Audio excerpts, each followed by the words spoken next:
अस्सलामुअलैकुम, आप देख रहे हैं समा। मैं हूं सैयद फैसल करीम और मैं हूं किरण आफ्ताब। बुलेटिन में खुश आमदीद। आगाज में आपको बताएं कि क्या कोरोना वैक्सीन की खरीदारी में सिंध हुकूमत खजाने को अरबों रुपए का टीका लगाने के बारे में सोच रही है। क्या ऐसी तैयारी कर रही है? कुछ ऐसी खबरें आ रही हैं। कोरोना वैक्सीन की खरीदारी में मिडल मैन का जिक्र सामने आने लगा है। सूबाई हुकूमत ने कोरोना वैक्सीन की खरीदारी का ऐलान किया। ट्रांसपेरेंसी इंटरनेशनल ने तहफ़्फ़ुज़ात का इजहार कर दिया, खरीदारी को गैर कानूनी करार दे दिया। ट्रांसपेरेंसी इंटरनेशनल ने सरबरा NCOC असद उमर के नाम खत में क्या लिखा है? हमारी नुमाइंदा अरहम खान हमारे साथ मौजूद है। अरहम, बताइए। जी बिल्कुल ऐसा ही ट्रांसपेरेंसी इंटरनेशनल ने सरबरा NCOC असद उमर के नाम मरासला लिखा है और ट्रांसपेरेंसी इंटरनेशनल ने जो सिंध हुकूमत वैक्सीन खरीद रही है उस पर शदीद तहफ़्फ़ुज़ात का इजहार किया है। उनका कहना है कि सिंध हुकूमत निजी सेक्टर से कोरोना वैक्सीन खरीद रही है और सिंध जो है वो निजी सेक्टर से 10 लाख वैक्सीन डोजेस खरीद रहा है, जबकि निजी सेक्टर से कैंसिनो जो वैक्सीन है वो खरीदी जा रही है सिंध हुकूमत की जानिब से। ऐसा कहना है ट्रांसपेरेंसी इंटरनेशनल का। और कंपनी के बजाय मिडल मैन से खरीदारी हो रही है, ऐसा भी लिखा गया है ट्रांसपेरेंसी इंटरनेशनल के खत में। और सिंध हुकूमत जो वैक्सीन खरीदारी कर रहा है उस पर विफाकी अहकामात की ये खिलाफ वर्जी है। तो सिंध की जो निजी सेक्टर से वैक्सीन खरीदारी है वो गैर कानूनी करार दी गई है और निजी सेक्टर से जो वैक्सीन है वो महंगे दामों में खरीदी जा रही है। इस हवाले से ट्रांसपेरेंसी इंटरनेशनल ने तहफ़्फ़ुज़ात का इजहार किया, खत लिख दिया इसी सिलसिले में। बहुत शुक्रिया अरहम, आप हमें अपडेट कर रही थी। और अब बात करेंगे अपोजिशन इत्तेहाद के टूट फूट की। हुकूमत का धड़न तख्ता करने के ख्वाहिशमंदों का खुद शिराजा बिखर बिखर सा गया। सेनेट में कायदे इस इख्तिलाफ की सीट PDM को ले डूबी। ANP को शोकॉज बर्दाश्त न हुआ, PDM छोड़ने का ऐलान किया। अमीर हैदर होती कहते हैं PDM को कुछ जमातों ने हाईजैक कर लिया है, जाती एजेंडे के लिए अब वो किसी का साथ नहीं दे सकते।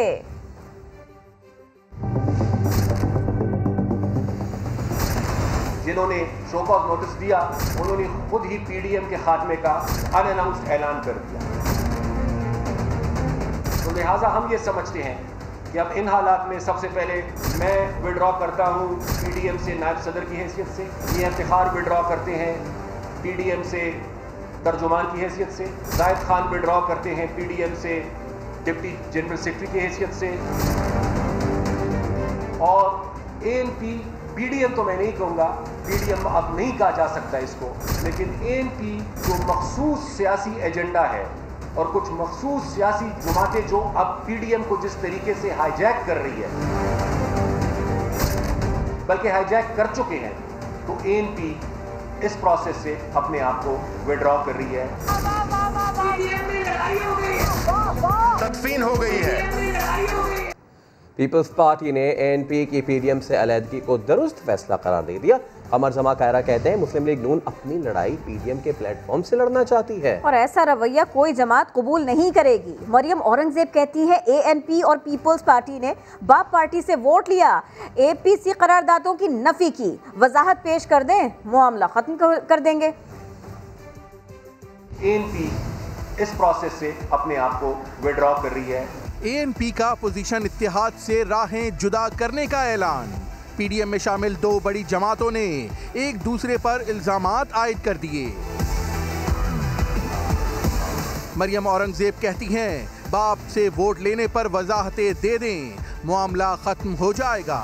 ANP का ऐलान सुनकर मुझे अफसोस हुआ, दुख हुआ। ANP नजरसानी जरूर करेगी। ANP और पीपल्स पार्टी में का जो इक़दाम है वो नफी करता है 20 सितंबर की उस करारदाद की। बाप पार्टी से वोट लेकर नफी की गई है PDM के इत्तेहाद की। कमर जमान कायरा ने दावा किया कि मुस्लिम लीग नून दीगर जमातों पर अपनी मर्जी मुसल्लत करना चाहती है, उसे अपने रवैये पर गौर करना चाहिए। उनका यूं छोड़ जाना यकीनन PDM के लिए एक बहुत बड़ा धचका है। दुरुस्त फैसला इस हवाले से है मुस्लिम लीग का रवैया ये हो वो अपना एजेंडा डिक्टेट करे, अपनी लड़ाई PDM के फोरम पे लड़ना चाहे, ये रवैया तो कोई जमात कबूल नहीं करेगी। शोकाज की बात की है, it is insultive to the party. Qamar Zaman Kaira ने कहा कि मुस्लिम लीग नून PDM के एजेंडे पर खुद अमल नहीं कर रही और कसूरवार दूसरों को ठहरा रही है। ऑपोजिशन दो ग्रुपों में तकसीम हो जाएगी। एक की क़यादत मुस्लिम लीग नून और दूसरे की पीपल्स पार्टी करेगी। वज़ीर दाखिला शेख रशीद ने पेश गोई कर दी, कहा ऑपोजिशन एक दूसरे से उलझने के लिए काफ़ी है। फिरदौस आशिक अवान कहती हैं गैर फितरी इत्तेहाद किरची हो गया।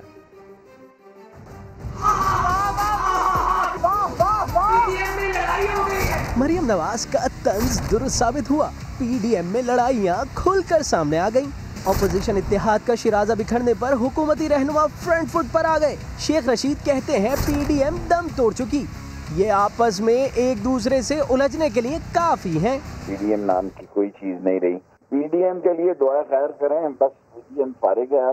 दो मुख्तलिफ ग्रुप बनेंगे पीडीएम में, एक को लीड पीपल्स पार्टी करेगी, दूसरे को एन करेगी। फजलुर रहमान किस ग्रुप में जाते हैं, अगले इलेक्शन की मंसूबा बंदी है। फिरदौस आशिक अवान ने कहा कि गैर फितरी इत्तेहाद किरची हो गया। ये अब हमारे लिए दर्द सर नहीं है, ये अब एक दूसरे के लिए दर्द सर है। घर के बेदी एक दूसरे के खिलाफ लंका ढा रहे हैं। फिरदौस आशिक अवान ने लीगी क़यादत को वतन वापस आकर अदालतों का सामना करने का मशवरा भी दिया। पीडीएम के सेक्रेटरी जनरल के शोकॉज पर एएनपी सख्त नाराज है। बहुत सख्त नाराज थे सारे एएनपी के रहनुमा। शोकॉज इस तरह करना और मीडिया पर चलाना, इससे उनकी पार्टी की तजलील हुई। इन हालात में सबसे पहले मैं विड्रॉ करता हूँ पीडीएम से नायब सदर की हैसियत से। एएनपी इस प्रोसेस से अपने आप को विड्रॉ कर रही है। अल्लाह का शुक्र है, समा टीवी की क्रेडिबिलिटी किसी से ढकी छुपी नहीं है। मुस्तनद खबरें समा टीवी हमेशा उसने दी हैं। और एएनपी के बाद पीपल्स पार्टी भी पीडीएम से अलग के लिए पर तोलने लगी है। पार्टी की सेंट्रल एग्जीक्यूटिव कमेटी के इजलास में अब इस्तीफों पर नहीं बल्कि अलहदगी पर गौर किया जाएगा।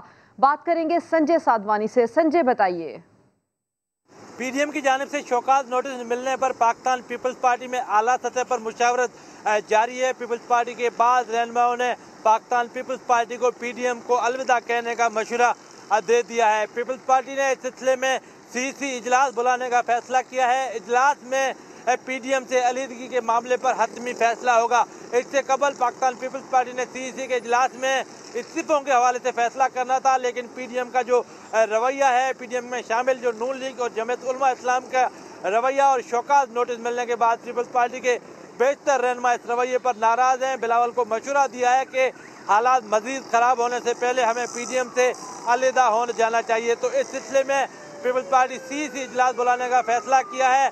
आइंदा चंद रोज़ में तारीख का ऐलान किया जाएगा, क्योंकि पहले जिस इजलास में इस्तीफों का फैसला होना था, मुल्क की सियासत में हुकूमरान जमात को परेशान करने का फैसला होना था, लेकिन अब ये जमात जो है वो फैसला करेगी कि पीडीएम में रहना है या पीडीएम से अलहदा होना है। जी संजय अपडेट कर रहे थे। एतजाज अहसन कहते हैं मुस्लिम लीग नून किस तरह ऑपोजिशन हो सकती है।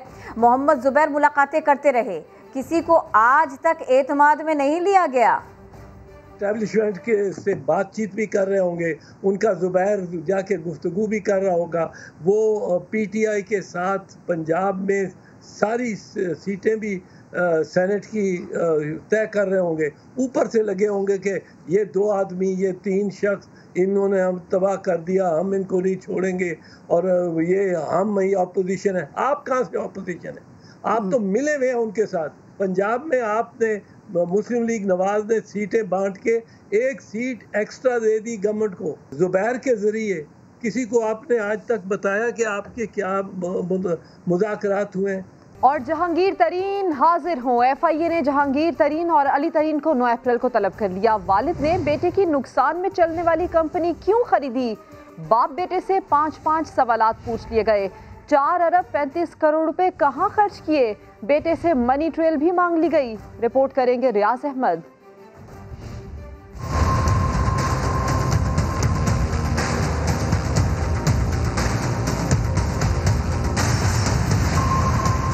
एफआईए ने जहांगीर तरीन, अली तरीन को एक बार फिर 9 अप्रैल को तलब कर लिया। एफआईए की जेडीडब्ल्यू के सीईओ के तौर पर जहांगीर तरीन को 5 सवालात के जवाब साथ लाने की हदायत।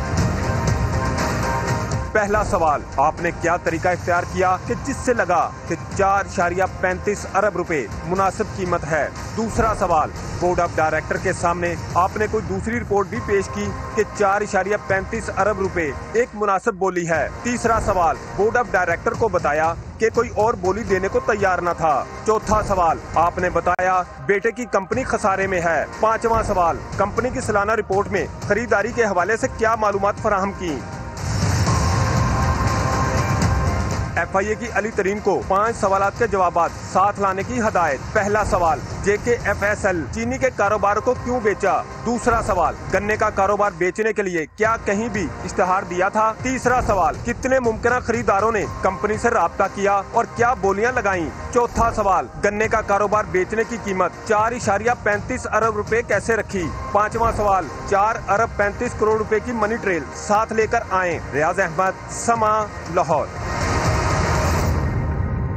कड़े सवाल मुश्किल हालात का पता दे रहे हैं। ऐसे में शुगर मिल स्कैंडल ने जहांगीर तरीन और हुकूमत के रास्ते वाज़े तौर पर जुदा कर दिए। हुकूमती वज़रा इमरान खान के साबिक करीबी साथी पर खुल्लम खुल्ला ताने कस रहे हैं और जहांगीर तरीन अपने खिलाफ इंतकामी कार्रवाइयों का रोना रोते दिखाई दे रहे हैं।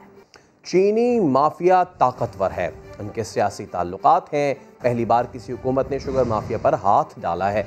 वज़ीर आज़म इमरान खान का कहना है कि SECP को मजीद मजबूत कर रहे हैं, किसी को अवाम का खून चूसने नहीं देंगे। वज़ीर आज़म इमरान खान का महंगाई माफिया के खिलाफ इक़दामात जारी रखने का ऐलान। I'm proud to say that we are the first government that has gone after the cartels. No one in our history has gone after the most powerful sugar cartel. All it does is it just jacks up the sugar prices. UNDP के पाकिस्तान से मुतालिक report के इजरा के मौके पर कहा, किसी को अवाम का खून चूसने नहीं देंगे। Because the cartels are all very powerful and connected politically, so this is the first time a government has taken this step. And we intend, we've strengthened the Competition Commission again to stop these cartels from making these mega profits at the expense of the people. Imran Khan का कहना था, corona की तीसरी लहर से अवाम की मुश्किलात का एहसास है, नए इमदादी पैकेज का ऐलान करेंगे। Unfortunately, now we will have to review the whole situation and a new Asas program because the service industry has been badly hit everywhere in the world, but in Pakistan our service industry has been really badly hit. So I think it's time for a second package. वज़ीर आज़म ने मजीद कहा कि लोगों को गुर्बत से निकालना हुकूमत की पहली तरजीह है। गरीब अफराद का डाटा जमा करके उनको बराह रास्त सब्सिडी फराहम की जाएगी। कोरोना के बारे में आपको खबरें देते हैं। कोरोना की वबा तालीम की राह में रुकावट बन रही है। मुतासरा इज़ला में पहली से 8वीं तक क्लासेस 28 अप्रैल तक बंद रखी जाएंगी, ऐसा फैसला। 9वीं से 12वीं जमात के तलबा की 18 अप्रैल तक छुट्टी। इम्तिहानात मई के आखिरी हफ्ते में होंगे। ये सब कुछ सामने आया। मुस्तकबिल के मेहमारों की पढ़ाई का एक और कीमती महीना जाया। कोरोना से ज्यादा मुतासरा अजला में क्लास 1 से 8वीं तक स्कूल बदस्तूर 28 अप्रैल तक बंद रहेंगे। 9वीं से 12वीं के तलबा की पढ़ाई 19 अप्रैल से शुरू होगी। NCOC की बैठक में बड़े फैसले। जो जिले मुतासिर है वहाँ क्लास 1 to 8 जो है वो नहीं होंगी 28 अप्रैल तक। 28 अप्रैल को जायजा लिया जाएगा कि वो ईद तक मजीद बंद रखे जाएं या नहीं। सूबे फैसला करेंगे कि कहाँ अफेक्टेड डिस्ट्रिक्ट्स है। जो 9 to 12 है वो 19 अप्रैल से स्ट्रिक्ट SOPs के साथ हर जगह वो स्कूल में आना शुरू हो जाएंगे। मुतासरा अजला में यूनिवर्सिटीज भी बंद, ऑनलाइन क्लासेस जारी रहेंगी। 9वीं से 12वीं जमात के इम्तिहानात मई से शुरू होंगे। 9, 10, 11, 12 के इम्तिहानात को मई के तीसरे हफ्ते में ले जाया जाएगा। जो डेट शीट पंजाब ने मई 4 की अनाउंस की है उसको आगे कर दिया जाएगा। वज़राए तालीम और सेहत के इजलास में A और O लेवल इम्तिहानात शेड्यूल के मुताबिक लेने का फैसला किया गया है। फराह रब्बानी, समा, इस्लामाबाद। वज़ीर आज़म इमरान खान ने वफाकी काबीना में एक बार फिर उखाड़ पिछाड़ का फैसला कर लिया। वज़ीर आज़म ने जंगी बुनियादों पर इंतखाबी इस्लाहात के लिए पार्लिमानी कमेटी बनाने की हिदायत भी कर दी। वज़ीर आज़म इमरान खान का काबीना में मज़ीद तब्दीलियों का फैसला। आइंदा 2 रोज़ में तब्दीलियों का इम्कान, नए चेहरों की एंट्री हो सकती है। इंतखाबी इस्लाहात, वज़ीर आज़म का पार्लिमानी कमेटी तश्कील देने का फैसला। हालिया सेनेट इंतखाबात से बहुत कुछ सीखा, करप्शन रोकेंगे। दीगर जमातों के साथ राबते का टास्क भी सौंपा। लाहौर में नया पाकिस्तान हाउसिंग स्कीम के पहले मंसूबे का इफ्तिताह 9 अप्रैल को होगा। वज़ीर आज़म इमरान खान मलूकी गांव में 4000 फ्लैट्स का संगे बुनियाद रखेंगे।